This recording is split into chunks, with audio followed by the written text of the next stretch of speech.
J'ai choisi de travailler à l'adaptation du roman L'étrange cas du Dr Jekyll et de Mr Hyde.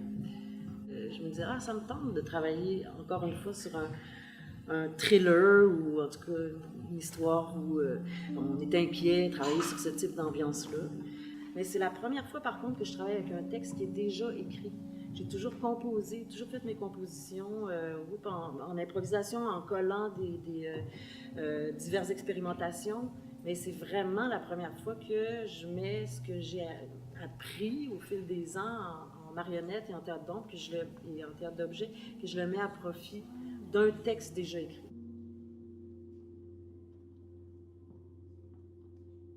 Il y a cette fameuse notion qui en littérature il appelle l'inquiétante étrangeté. C'est-à-dire qu'à la fois on reconnaît, mais à la fois on sent qu'il y a un décalage, puis que ça crée un malaise.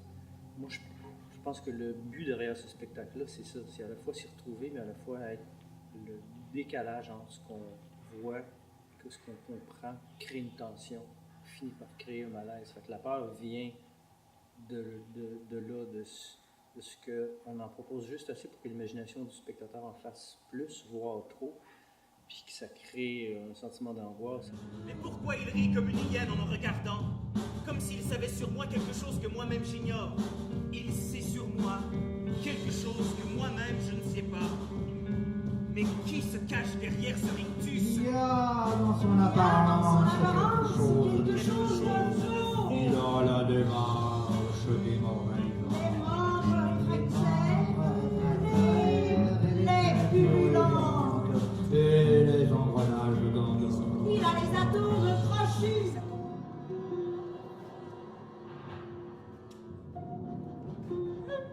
C'est curieux, on jurait que cette porte se déplace.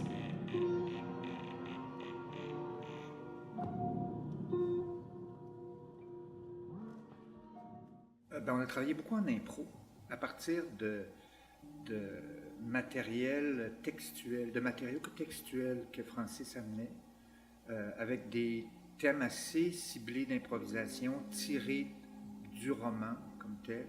Est-ce que ça peut s'inscrire? Puis comment ça s'inscrivait un tableau par rapport à l'autre?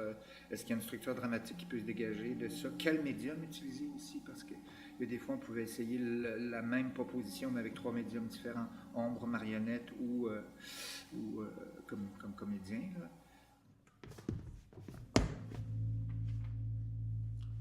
Tu ne fais rien.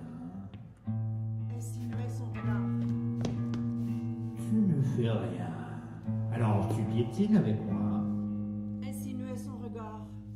Tu as vu la chance que tu as. Insinuait son regard. Puisque ce n'est pas toi qui es là, à mes pieds, au bon, tu voudrais descendre et piétiner avec moi, peut-être. Eh bien, viens danser dans mes bras, la danse du paria. L'enjeu pour les costumes, c'est que ça poursuive le manipulateur, et même parfois même le masque.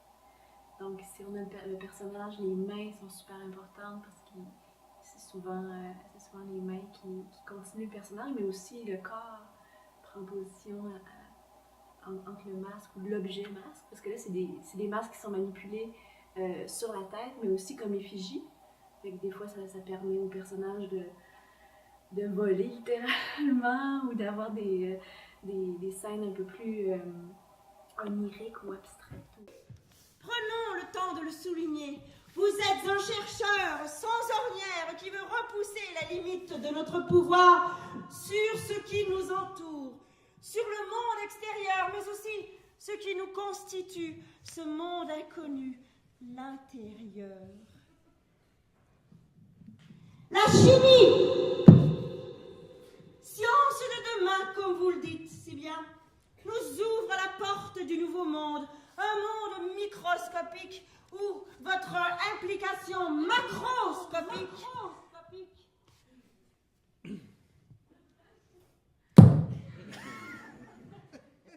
On s'était dit, ça serait bien un show très simple, juste la guitare.